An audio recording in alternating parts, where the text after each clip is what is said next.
Hello, people. Wanted to jump on real quick and share my thoughts as usual today. So, one, I'd like to draw your attention to how cute I look, right? There's nothing different. I just made that up. My video today is about patience. Look at my face. Yeah, so most of my videos are about the season that I'm in, right? Sometimes it's about the things that are happening around me, but mostly it's about me. So this season is all about patience for me and really figuring out how to deal with different, for one, abandonment, right? Like I've been mentioning that for 82 videos now. But also dealing with disappointment and just different kinds of internal, just really dealing with hurt and pain and different issues that I haven't had to deal with in a while or to this degree. And so God really has me in a season of working on patience. Yeah, good times.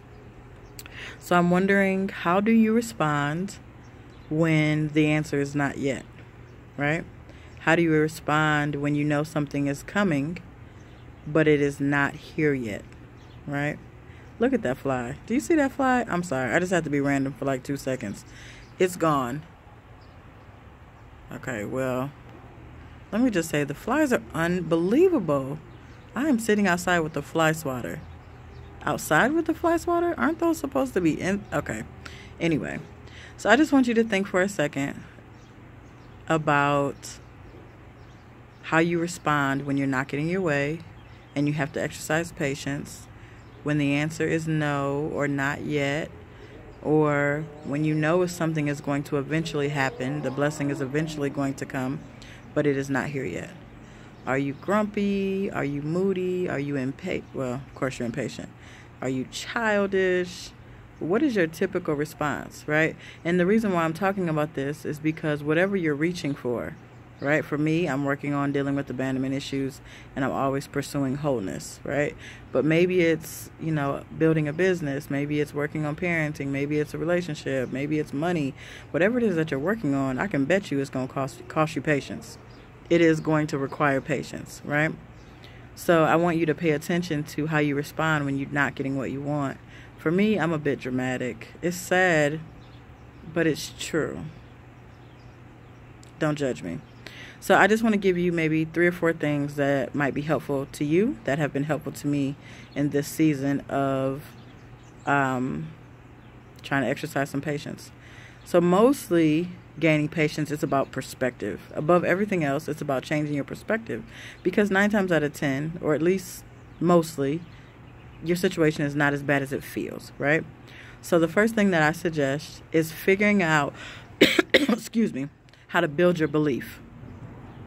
So building your belief is just getting around some people, some stories that remind you that whatever you're trying to go after is possible, right? So if you're trying to beat cancer, find some stories of people who have beat cancer, right? If you're trying to lose weight, trying to build a relationship, whatever it is that you're trying to build, find some testimonials in some way to build your belief. And in this day and age where Google is like life, right? Google is life.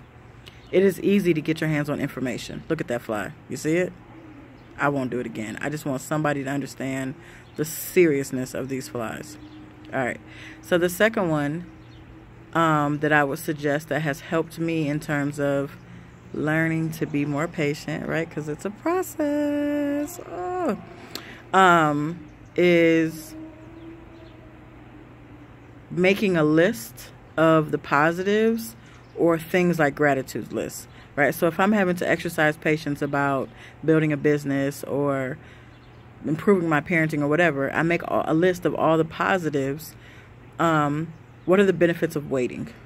What are the benefits of this thing not happening right now? Or making a gratitude list, right? So usually it's helpful if you do it once a day for 2 weeks or 30 days, where you're just writing one thing that you're grateful for. You could do it all in one setting, but changing your perspective, you really have to get into the habit of doing that. So either writing a gratitude list or making a list of the positives of waiting would be number 2. The other one that I would say is have a little faith, right? So often when we get into the middle of a storm and we're not getting what we want and we start stumping our feet and acting all childish, I'm sorry, that's just me. We just lose all faith, right? We just throw the whole baby out with the bathwater instead of remembering that this is one piece of the pie, right? Like, it's not the whole pie. You got all of these other things that are happening in your life, but yet we're so focused on the one negative thing that's happening. And so don't throw the baby out with the bathwater. Figure out how to have some faith and remind yourself that this is only one piece of the pie, right? So I use this analogy in my groups with my women all the time about the idea of a garden. So we should be nurturing different areas of our life, right? So maybe our relationship with our kids, our parents, our friends, our money, school, work, whatever it is. And when one of these things goes wrong, we still have all of these things, other things going in our garden, right? And if we're nurturing all of these things, then we can put our focus somewhere else, right? So I give a longer explanation of that when I'm in group to make it a little bit more understandable. But the point is, have a little faith, right? The other one that I would say, maybe this is my fourth one, is about coping, right? So whenever we're going through something, we all have ways of coping, which I think I've talked about in other videos. But sometimes the things that we are doing to cope are not helpful to us, and they actually make our mood worse, right?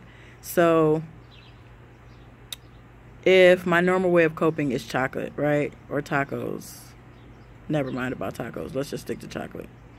So if my normal way of coping is eating chocolate, or maybe it's taking naps or whatever, and after I've eaten 15 pieces of chocolate, I now am moody and tired, that's probably not going to help me in terms of patience. Or if I've taken a nap and I still wake up feeling groggy, not helpful. So we have to watch the ways that we're coping that are helpful in the moment, but not helpful big picture. And then the last one that I would probably say is asking or apologizing, right? So if we're impatient with our coworkers or our children or our spouse, you got to fix it, right? You got to be able to apologize and say, you know what, my bad. And that helps people be patient with you in the future and also helps you forgive yourself. So I heard a quote that is so me that says you have to learn to be as ambitious as you are patient and vice versa. That one was all for me. So hope this helps for you. I'm out. Peace.